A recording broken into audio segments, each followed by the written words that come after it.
बहुत सारे बच्चे का मैसेज लगातार कहीं न कहीं देखने को मिल जाता है बैच के अंदर या बैच के बाहर कहीं भी कि सर नहीं हो पा रहा है, बहुत दिक्कत हो रहा है, रिवीजन करने में दिक्कत हो रहा है, बैकलॉग का प्रॉब्लम चल रहा है, 5-6 लेक्चर लेक्चर का बैकलॉग है, कैसे करें रिवीजन, नंबर कम आ रहे हैं कुछ लोगों के, तो there are an number of problems आप फेस कर रहे हैं। तो इसमें सिर्फ आपकी गलती नहीं है, ये तैयारी ही मुश्किल है। जब सिर्फ ये कह देना कि नहीं यार तुम ढंग से पढ़ ही नहीं रहे हो, ऐसे भी बहुत सारे बच्चे होंगे, इसमें भी कोई वो दो राय वाली बात नहीं है कि तुमने ढंग से नहीं पढ़ा है, ऐसे भी बहुत सारे बच्चे होंगे, लेकिन पैरेलली बहुत सारे अच्छे बेस्ट बच्चे होंगे जिन्होंने अपनी पूरी शिद्दत से पढ़ाई करी है, लेकिन कहीं न कहीं हिम्मत टूट रहा है। तो ये दिसंबर होता ही है हिम्मत टूटने वाला। दिसंबर होता ही है थोड़ा टफ और इस दिसंबर वाले फेज़ को अगर बहुत हिम्मत से और अपने आप को बैलेंस करके चल लोगे तो काम हो जाएगा। बस 2-3 बातें फटाफट सुनना कि क्या लाख दिक्कत के बावजूद अपने आप के अंदर झाँक के देखो, आज से 6-7 महीने पहले जो तुम थे और आज जो तुम हो, उसमें फ़र्क है या नहीं? सिर्फ़ इसका जवाब दे दो। आराम से सोच के, अभी भी जल्दीबाज़ी नहीं है। अपने आप को दो, मुझे जवाब देके क्या करोगे? आज से तुम कहते हो कि नहीं सर हमने तो पढ़ाई किया था, मेहनत किया था, फिर भी लेकिन नहीं हो रहा मेरे से। बहुत सारे लोगों को नहीं होता है, मुश्किल काम है। तो आप बस मुझे इतना जवाब दो कि अगर आप कर रहे थे इतनी मेहनत से यहाँ तक कर रहे थे, तो आज जो अपने आप को आप देख रहे हो, 6 महीने पहले जो आप थे, उसमें फ़र्क है कि नहीं? सर उस फ़र्क का क्या करेंगे लेकिन मतलब दिक्कत हो रही बहुत। तो सबसे पहले बताइए फ़र्क है और फ़र्क किस वजह से आया है? ये ओवरथिंकिंग की वजह से, परेशान होने की वजह से, कि पढ़ाई किया था उसकी वजह से? किस वजह से फ़र्क आया है? मेहनत से ही तो आया है ना, कलम चलाया तभी तो आया है ना, संघर्ष किया तभी तो आया है ना। मतलब जादू से तो नहीं आया है, चमत्कार से तो नहीं आया है और ये फ़र्क दिखने में भी आपको 5-6 महीने लगे हैं। आपको कहोगे पिछले महीने और अभी में क्या फ़र्क है नहीं पता चलेगा। या जुलाई में क्या था और मैं अगस्त में क्या था इसमें पता नहीं चलेगा। ये फ़र्क पता चलने में भी समय लगता है 4 महीने, 5 महीने, 6 महीने और वो फ़र्क आपके डेडिकेशन, आपकी मेहनत से आया है। सबसे पहली बात ये याद रखिए। तो आगे भी कुछ होगा जो आपको चाहिए, वो मेहनत से होगा। इम्पेशेंट होने से, भागने से, बचने से नहीं होगा। और दूसरी बात, हज़ारों, लाखों बच्चे अब शुरू करने जा रहे हैं। वो बेचारे नादान, मासूम बच्चे हैं। उनको पता ही नहीं कि आगे क्या-क्या समस्या आने वाली है। जो तुम समस्या ऑलरेडी देख रहे हो कि बाप रे बाप रे बाप रे बाप! इतना पढ़ना होता है, अरे बाप! आपकी हालत खराब हो रही है। तो सोचो कि उनसे तुम कितना आगे हो, क्योंकि तुमको प्रॉब्लम तो पता है। तुम प्रॉब्लम से झेल तो रहे हो। अभी जो लोग सोच रहे हैं कि चमत्कार हो जाएगा और हम पढ़ने जाएँगे और सब आसान हो जाएगा। अब वो तो तुमसे पूछे आके कि 6 महीने से जो रगड़ रहा है, उसकी क्या हालत हो रही है अभी?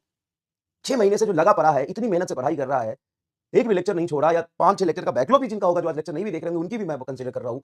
कर रहा है मेहनत, इतने इतने समस्याओं को झेलते हुए इतना तक आया है। रिवीजन की समस्या, टेस्ट की समस्या, बैकलॉग की समस्या, इन सबको झेलते हुए यहाँ तक आया है। तो उनसे ऑलरेडी आगे हो, हिम्मत रखो। और मैं कह रहा हूँ कि जब वो कर सकते हैं 5 महीने में एक तरफ़ा काम करके, तो तुम तो वो करके तो कर ही सकते हो ना। सोचो। तो बात है यहाँ पे रियलाइज़ करने की कि जो भी समस्या है वो एक दिन में खत्म नहीं होगी। इतना तो याद रखिए, क्योंकि आप में जो इम्प्रूवमेंट आया वो एक दिन में नहीं आया है। तो जो प्रॉब्लम है वो एक दिन में खत्म भी नहीं होगा। प्रॉब्लम खत्म होगा अभी से 3 गुना और मेहनत करने से। और याद रखिएगा, एक बात मैं हमेशा कहता हूँ कि जो पढ़ाई होती है ना, प्रिपरेशन कॉम्पिटिशन का जो तैयारी होता है ना, जैसे आप मान लेते हैं जून से शुरू किया, तो जून से दिसंबर पे आपने एक्स मेहनत किया। देखो समझना इस बात को, जून से दिसंबर तक मान लो कि जून से दिसंबर तक आपने एक्स मेहनत किया, तो आपको एक्स% बेनिफिट हुआ। अगर आप नवंबर डाल देता हूँ, नवंबर ही हुआ नवंबर, और अगर आप दिसंबर से लेके फेब तक एक्स मेहनत करोगे तो रिजल्ट आपको 2x मिलेगा। और फेब से मई तक या मई 2 बोल दो या अप्रैल तक बोल दो, मेहनत एक्स करोगे, बेनिफिट 3x होगा। ये है फंडामेंटल मैथमेटिक्स।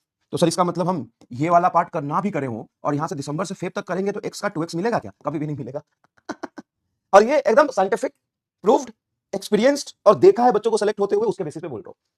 अरे बड़ा चमत्कारी चीज है, जब अंदर से घूम आ जाएगा तुम्हारे अंदर। जून से नवंबर तक एक्स मेहनत का रिजल्ट x% होता है, रिजल्ट एक्स मेहनत का रिजल्ट एक्स में आएगा।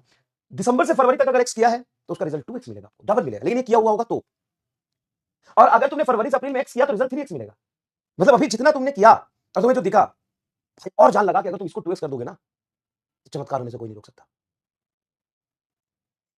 और ये होता है, हो रहा है और होता रहेगा। This is the fact. सही, तो गैलीलियो रेशियो आ गया। हाँ, गैलीलियो रेशियो है। हर एक्स इंटरवल में किया गया काम, सेम सेम किया गया काम के लिए रेशियो 1, 2, 3 में गैलीलियो भी नहीं हुए तो सॉरी। और अगर यही पे बच्चे लड़खड़ा के इसको x/2 कर देंगे तो भी रिजल्ट x मिलेगा, कोई फायदा नहीं होगा फिर। ये होता है, ये होता है। अब इसके पीछे अंदर घुस के इसमें रिसर्च करने के बजाय इस पर भरोसा करिए, टीचर पे भरोसा करिए, अपने आप खुद के मेहनत पे भरोसा करिए और आगे बढ़िए, झंडा लेके एकदम दौड़ते जाइए। ये हमारा स्टार रेशियो है, कोई गैलीलियो रेशियो नहीं है। ठीक है, ऐसा होता है भाई। ठीक है, आप कर लेंगे और बड़े आसानी से कर लेंगे। एक बच्चे का लिटरली, एक बच्चे का मेरे पास मैसेज आया, सुन के तुमको अच्छा लगेगा, बुरा लगेगा, क्या लगेगा पता नहीं। मतलब सर ऑफलाइन में हमारा डिस्काउंट करा दीजिए, मेरे पिताजी वो किसान है और छोटा सा कुछ दुकान है और पैसे नहीं है, लेकिन ऑफलाइन हमें पढ़ना है तो डिस्काउंट करा दीजिए। मैंने उसको ये बोला, लड्डू मिलता है क्या ऑफलाइन में? उसे अलग से लड्डू बन के रखा है क्या बूंदी का? सर मतलब सर मतलब यार पढ़ तो रहा है, अगर ऑनलाइन में पढ़ ले, अगर नहीं पढ़ रहा है तो। और पढ़ रहा है तो क्या दिक्कत है? मेहनत तो करनी पड़ेगी हर जगह। तो कहते नहीं बैकलॉग हो गया है और इसीलिए हमको पढ़ना है। अभी बैकलॉग हो गया तो वहाँ पे मतलब जादू होगा? अरे भाई, जो जहाँ है, वहाँ पढ़ना ही पड़ेगा, मेहनत ही करना पड़ेगा, कोई और तरीका नहीं है ना यार।